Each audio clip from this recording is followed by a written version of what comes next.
Bienvenidos a Ventana Europa, el magazine de France 24 sobre el viejo continente. Soy Laura Garzón Rincón. Comencemos. Europa busca ser parte de las negociaciones sobre la guerra en Ucrania. Ante las llamadas entre Donald Trump, Vladimir Putin y Volodymyr Zelensky, la Unión Europea insiste en tener un papel dentro de las conversaciones y aunque expresó su apoyo al acuerdo parcial de 30 días sobre infraestructura energética logrado entre Moscú y Kiev, con la intermediación de Washington, varios líderes ponen en duda la confiabilidad de Putin. Analizamos el plan del bloque para aumentar fuertemente la ayuda a Ucrania a diferencia de lo que propone Estados Unidos. Una histórica decisión en Alemania para aumentar su gasto militar, una reforma constitucional que avala un cambio fundamental en la defensa alemana y europea. Alemania rompe décadas de una política fiscal conservadora y da el aval a un paquete de 500.000 millones de euros para temas de defensa, infraestructura y medio ambiente. Cualquier gasto en defensa que supere el 1% del Producto Interno Bruto alemán ya no estará sujeto a un límite de endeudamiento. Lo explicamos. Von der Leyen preocupada por Turquía tras el arresto del alcalde de Estambul, opositor al presidente Recep Tayyip Erdogan. La presidenta de la Comisión Europea instó al país candidato a unirse a la Unión Europea y miembro de la OTAN a respetar los valores democráticos, mientras que el canciller alemán Olaf Scholz calificó de deprimente la relación entre Europa y Turquía. Las llamadas de Donald Trump primero a Vladimir Putin y luego a Volodymyr Zelensky esta semana dejan varias conclusiones. Aunque el presidente de Rusia aceptó la propuesta de Donald Trump de detener ataques contra la infraestructura energética de Ucrania durante 30 días, varios ataques rusos contra instalaciones civiles tuvieron lugar inmediatamente después. Además, Putin insistió en sus exigencias previas, garantías de que Ucrania no recibirá más apoyo militar ni de inteligencia de Occidente y de que no habrá movilización durante una tregua. Por su parte, Zelensky reafirmó su acuerdo para detener por un mes los ataques a instalaciones energéticas en ambos lados del frente de guerra en Ucrania. En los próximos días, los equipos de Rusia y Estados Unidos se reunirán en Arabia Saudita y por otro lado habrá también reuniones con los equipos de Washington y Kiev en territorio saudí. Pero la duda ahora es en qué posición queda la Unión Europea dentro de estas negociaciones sobre la guerra en Ucrania. Von der Leyen ya presentó detalles de su plan para rearmar a Europa. Vamos directo a Bruselas con nuestra corresponsal Esther Herrera. Esther, ¿qué papel juega el bloque de los 27 en estos diálogos?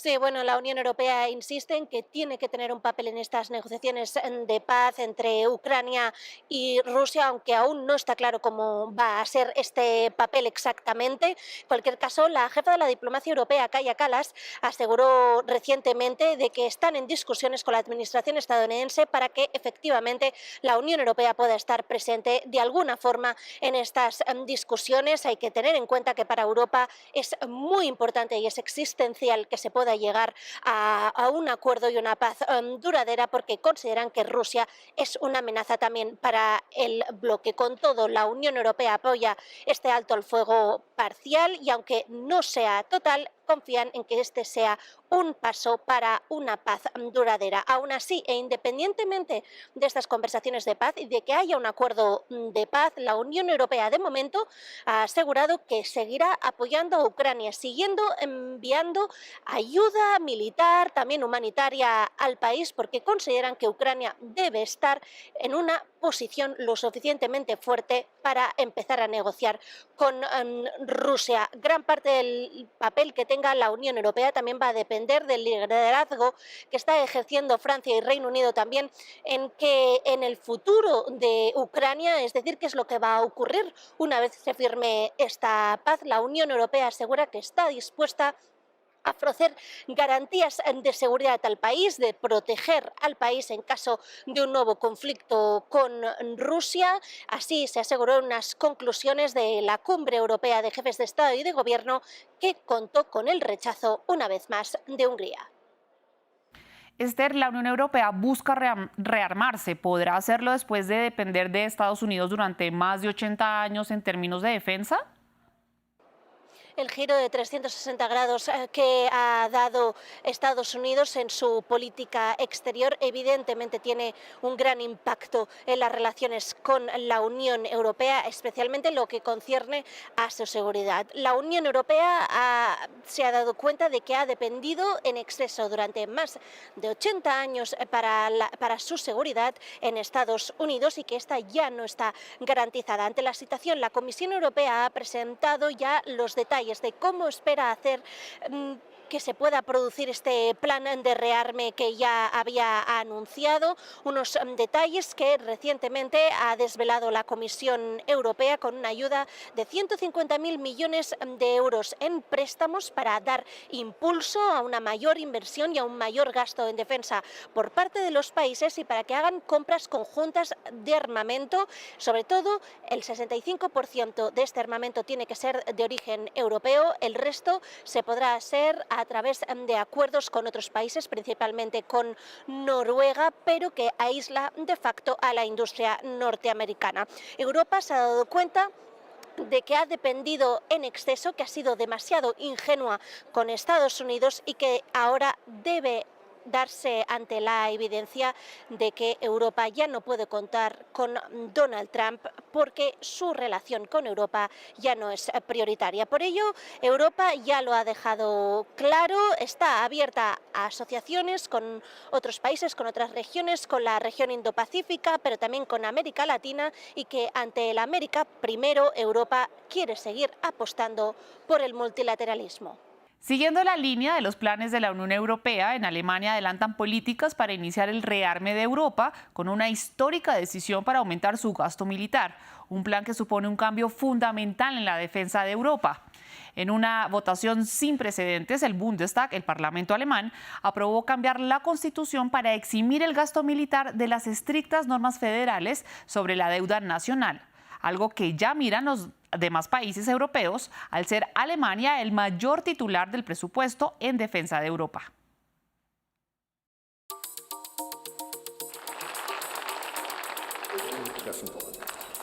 La economía alemana siempre ha sido vista como un ejemplo para la región.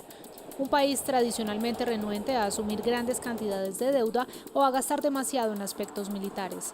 Sin embargo, hay dos razones para que se lleve a cabo esta reforma constitucional. Por un lado, la invasión rusa de Ucrania y por el otro, el regreso de Donald Trump a la presidencia de Estados Unidos.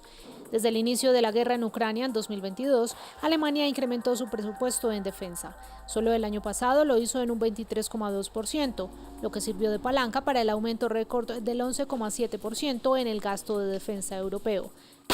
Pero aún así no se compara con lo que gasta Estados Unidos en Ucrania. Por eso, la propuesta de Friedrich Merz, líder conservador y favorito a ser el próximo canciller alemán, incluye el levantamiento de los límites de endeudamiento para que todo gasto militar pueda superar el 1% del Producto Interno Bruto, lo que equivaldría a unos 43.000 millones de euros.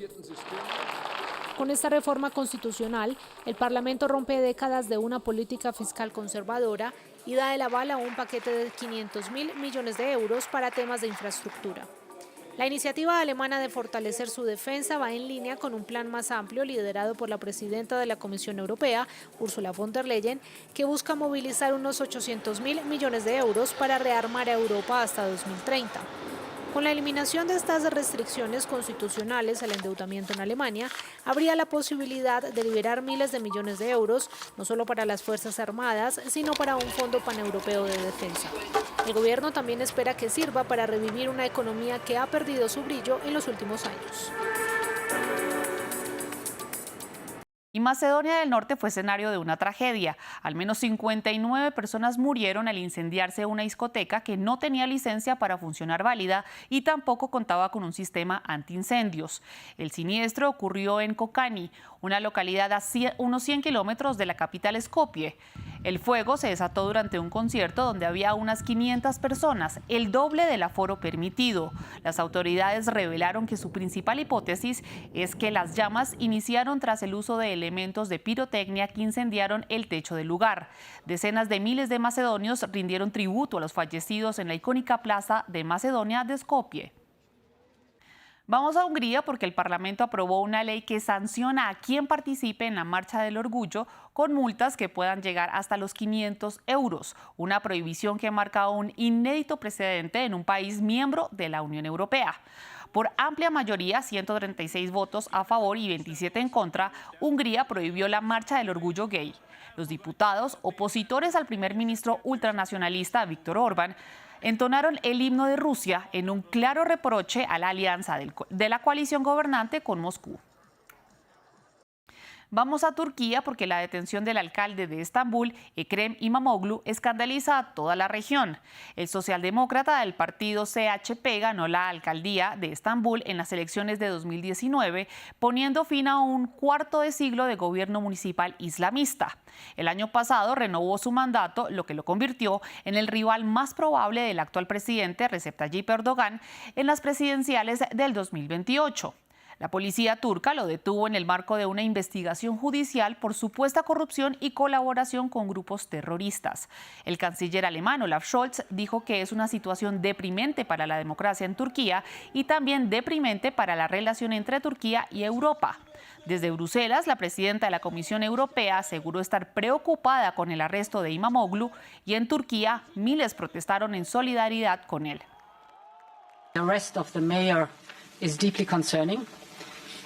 La detención del alcalde es muy preocupante. Como miembro del Consejo de Europa que es y país candidato a la Unión Europea, Turquía debe defender los valores democráticos, especialmente los derechos de los cargos electos. Así que queremos que Turquía siga anclada a Europa. Pero esto requiere un compromiso claro con las normas y políticas democráticas y es clave que Turquía respete estos principios fundamentales.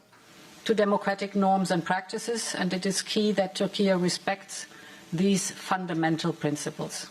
Y la comunidad de Valencia pudo volver a celebrar. 5 meses después de las devastadoras inundaciones que dejaron más de 200 víctimas fatales, cientos de esculturas repartidas por la ciudad hicieron parte del famoso Festival de Fallas con la quema tradicional de estos ninots, como son llamadas estas figuras. Un trabajo minucioso que luego queda reducido a cenizas. Hasta aquí Ventana Europa. Nos vemos en una próxima edición. Sigan aquí en France 24 y en france24.com.